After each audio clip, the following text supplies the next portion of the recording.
Bem-vindos ao programa Conversando com Jefferson. Hoje recebo aqui o timaubense Gildson Correia, ele que é advogado aqui em Timbaúba. Bem-vindo ao nosso programa, Gildson. Muito obrigado, doutor Jefferson. É um prazer estar aqui com o senhor. É uma honra para mim poder estar aqui conversando com a sua pessoa. E vamos embora, vamos conversar. Vamos lá. Você que é irmão de Gilberto, né? O Betinho, também foi meu aluno lá na faculdade aqui em Timbaúba, mas eu não tive o prazer de poder contactar contigo lá durante a faculdade. Teve algum hiato aí que eu não fui, e nesse momento ficou... Né? Nós nos conhecemos só depois. Verdade. Então, meu início no curso de Direito se deu um pouco mais tarde, porque o meu ingresso logo na Faculdade de Ciências de Timbaúba foi no curso de Administração. Então, Mas chegou a concluir o curso? Não cheguei a concluir o curso, parei no 5º período, não me identifiquei e tranquei, por motivos pessoais, aí tranquei o curso. E nesse meio tempo foi quando tudo começou a minha história com a advocacia. Dando o suporte ao irmão, é assim? Dando suporte ao irmão, aprendendo junto lá, então... Se encantou com a... Me encantei com a advocacia. Mas a história em si começou ainda já na jornalista já de Andrade. Então, sim, na escola. Isso, o meu ensino fundamental foi a maior parte foi na rede pública, na Escola Jada de Andrade, aqui no bairro. Sim. Conhecido bairro, então foi onde começou. A família sofrida, sou filho conhecido como popular irmão Gilberto, né, da Autoelétrica, Eliana. Então a gente tem uma história bem sofrida, de muita luta, de muitas batalhas, né? De superação e vitória, vamos dizer assim, né? Superação e vitória. Então, foi bastante sofrida. Eu posso dizer que a gente não passou fome, mas a gente passou muita dificuldade. O que é importante, eu sempre vejo, é o núcleo familiar, né? Tendo uma casa estruturada, o pai, a mãe, né? Com uma boa orientação. Isso, e graças a Deus, aí eu e meus irmãos, a minha família em si, conseguimos driblar essa situação. A gente crescemos num lar, todos evangélicos, a gente sempre aprendeu que os caminhos seria a igreja, então isso nos ajudou a formar o nosso caráter e o nosso caminho, o nosso legado. Então, como a gente estava até conversando no anterior, não passamos fome, mas assim, foi muita dificuldade. Meu pai, como muitos conhecem aqui em Timbaúba, começou lá na Bosch, na oficina Seu Aurino. Minha mãe começou a vida também como sacoleira, né? Então foi bastante dificultoso a nossa trajetória. Mas serviu de inspiração e garra, né? Para poder ter essas batalhas na frente, que sempre tem que ter batalha na frente da vida. Então, a vitória hoje tem aquela música, né? Tem sabor de mel. Mas assim, eu costumo dizer que não há vitória sem batalha. Sem batalha. Então, sem joelho dobrado. Sem joelho dobrado. Então, hoje a gente está aqui, primeiro pela graça de Deus, né? Primeiro porque Deus nos permitiu chegar até aqui, mas assim foi com muita batalha, com muita história. E uma das dificuldades também minha foi logo na minha adolescência, tive vários problemas de saúde, alguns mais íntimos sabem tudo que a gente passou na adolescência, mas com a graça de Deus, hoje eu posso dizer que eu sou um milagre. Eu sou um milagre porque a gente passou por muita dificuldade em todas as áreas, né? Financeira, as áreas de saúde. Então, foi com muita batalha. Não foi fácil chegar até aqui. Bom, então, mas até aqui nos ajudou o Senhor. Isso, sempre assim.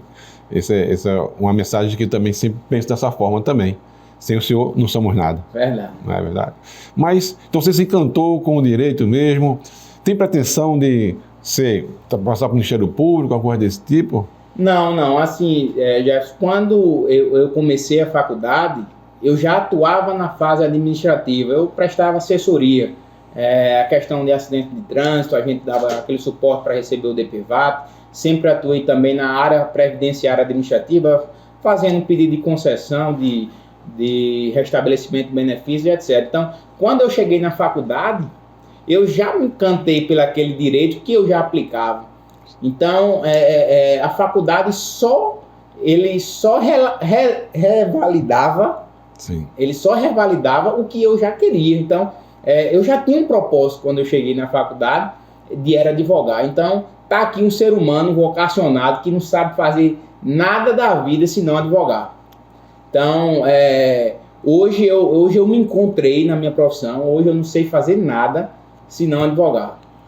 Ô Gilson, e você tem uma área que gosta mais?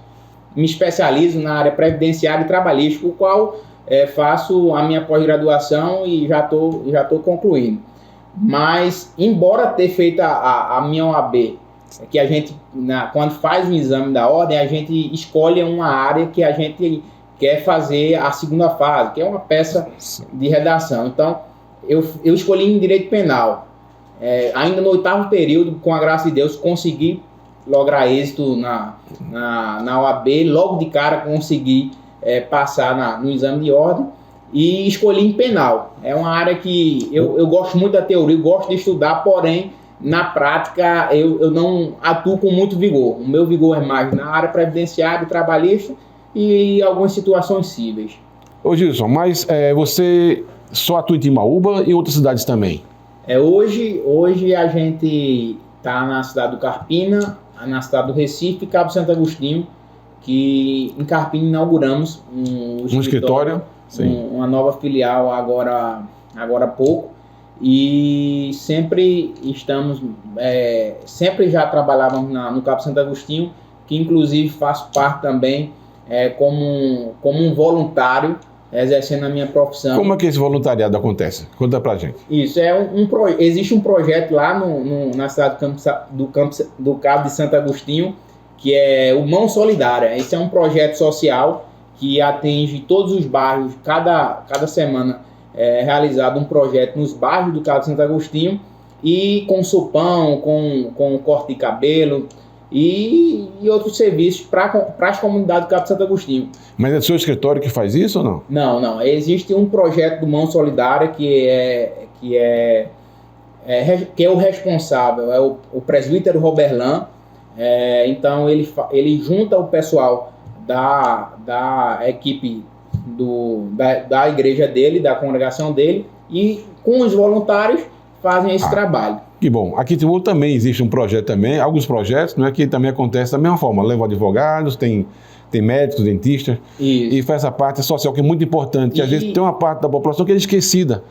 Né? Não pode esquecer essas pessoas. Verdade. E eu admiro e levei muito como exemplo o senhor, um projeto que a gente acha bem pertinente e interessante, e alguns exemplos a gente, como eu via muito o seu desempenho, e levei como experiência para lá. Que bom. E a gente está lá sendo um instrumento na vida de muitos, ajudando sem nenhum interesse em troca, e sim pelo social. E é bem bacana esse projeto, e Papai do Céu tem abençoado muito esse voluntário. Então fico muito feliz e honrado. Foi isso que eu sempre pedi a Deus, de ter uma profissão que eu possa alcançar pessoas, não com interesse, como falei, em nada, entendeu? Então, porque assim, eu vejo a advocacia como uma vocação, né? Como um sacerdócio. A própria carta de João, ele fala o seguinte, salvo me engano, no capítulo 3 diz o seguinte: filhinhos, não pequeis, porém, se pecardes, terás um advogado junto ao Pai intercedendo por nós. Então, eu entendo a advocacia como uma vocação. Então, tá aqui um cara que não sabe fazer de outra coisa na vida senão advogar. Então, essa profissão que eu me achei, que hoje eu sou realizado e grato a Deus por ter ela, e nunca busco reconhecimento de homens, não busco fama, nada. Eu busco estar preparado. Então, eu busco estar preparado e trazer o melhor para os meus clientes, a quem precisar do meu serviço, e colocar eles em uma situação melhor do que eu peguei. Então, eu tenho isso comigo, estar preparado. Sempre o meu melhor de hoje vai ser o que eu entreguei ontem, né? Eu tenho esse lema comigo, E é isso. É um cara que é realizado pelo que é hoje, e eu sou muito feliz por ter essa profissão e de ajudar. Eu me emociono, Jefferson, quando eu chego quando a gente consegue uma aposentadoria de um agricultor rural que trabalhou durante 40 anos na sua vida e chega na hora de aposentar, se depara com aquela burocracia enorme do INSS. E às vezes tem pessoas que não colaboram. Tal, aí a gente vê aquela situação, aquela mão toda encalada, cheia de calos, né? E quando a gente vê o direito daquele senhor que trabalhou esse tempo todo não ser reconhecido, a gente vai lá, luta, pega documento, faz o possível, tenta aplicar a lei, e quando a gente consegue, não tem dinheiro no mundo que pague. Quando ele olha para você com aquele olho já lacrimejando, dizendo assim, obrigado, dá aquele abraço, um choro, e a gente fica muito feliz. Não tem dinheiro no mundo que pague esse conforto, porque a gente colocou um prato de comida, conseguiu aplicar a lei e conseguiu colocar um prato de comida. Aquela pessoa que hoje, naquela idade, na situação, que não pode trabalhar... Vulnerável. E a gente consegue. Então, é uma das coisas que me fascina a advocacia. Por isso que eu digo, não me vejo outra coisa senão... Advogado. Então, Gilson, e para daqui para frente, qual um sonho que falta realizar ainda, já que você está tão satisfeito com a advocacia, mas o que você pensa em poder ampliar esses seus horizontes e poder ajudar mais? O que é que você diz pra gente? Assim, Jefferson, agora você me pegou, mas assim, um dos meus sonhos é continuar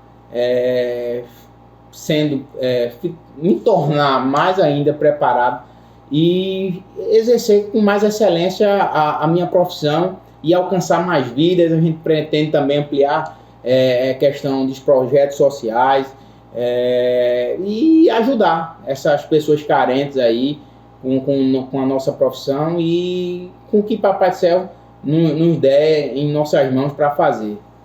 Gilson, a sua esposa também trabalha na área judiciária também? Isso, ela é técnica judiciária, que inclusive ela me ajuda muito, me ajudou a ter hoje, ela tem uma grande parcela na minha... Quando a gente diz, né, por trás de um grande homem por trás de um homem tem uma grande mulher. Então, graças a Deus, eu sou muito grato a Deus por ter colocado ela em minha vida, que me auxilia muito, que é uma mulher sábia. Eu posso dizer que ela é uma mulher sábia. E eu tenho uma família... Tem filhos? Tenho um filho, Pedro. O Pedro, qual é do Pedro? Pedro, 6 anos, tem 6 anos, então é a minha herança, então é a minha base. Yara, Celi e Pedro Corrêa é a minha base, é o meu tudo, e tudo que eu tenho mais precioso são eles. É sempre assim, não é? Tem os nossos filhos, a gente vai sempre procura fazer o máximo possível para que eles tenham uma situação melhor do que tivemos quando na infância, né? Verdade. Então eu sou muito realizada. A minha família sempre me apoiou, minha esposa sempre apoiou meus projetos, e é isso, a gente tem a mesma linha de pensamento, a gente vem construindo e deixando um legado muito importante, muito bom, e é o que a gente pede a Deus: mais sabedoria, mais paciência, né, que todo casamento ele tem que ter, e que dure para sempre, como a gente fez aquele voto no altar. Gilson, eu quero agradecer a você por ter vindo aqui no nosso programa e ter um momento das suas considerações finais agora. Agradeço novamente e me disponibilizo por mais reuniões como essa, e por essa oportunidade. Agradeço a você, e podemos dizer que um lema que eu sempre carrego e deixo como exemplo é o seguinte: trabalhe como tudo dependesse de você e viva como tudo dependesse de Deus. E é isso. A gente estamos aqui de passagem, e o importante é esse, deixar uma lembrança boa e um legado aqui. E é isso que a gente procura, não sucesso, não reconhecimento de homens, mas sim ser instrumento na vida de pessoas, e deixar Deus nos usar conforme como ele quer. Ele tem que ser útil, né? Tem que se sentir útil para poder seguir essa estrada da vida. Assim não vale a pena viver. É verdade. Assim não vale a pena viver. Muito bom. Veja o exemplo aí, o Lema do nosso amigo, do jovem advogado, que está aí bombando aqui em Timbaúba. Mais uma vez, agradeço a sua vinda, parabenizo pelo seu trabalho. Obrigado. E você, veja o lema dele, interessante. Vamos fazer assim. Um abraço, curta, compartilhe, mande seu recado e até mais.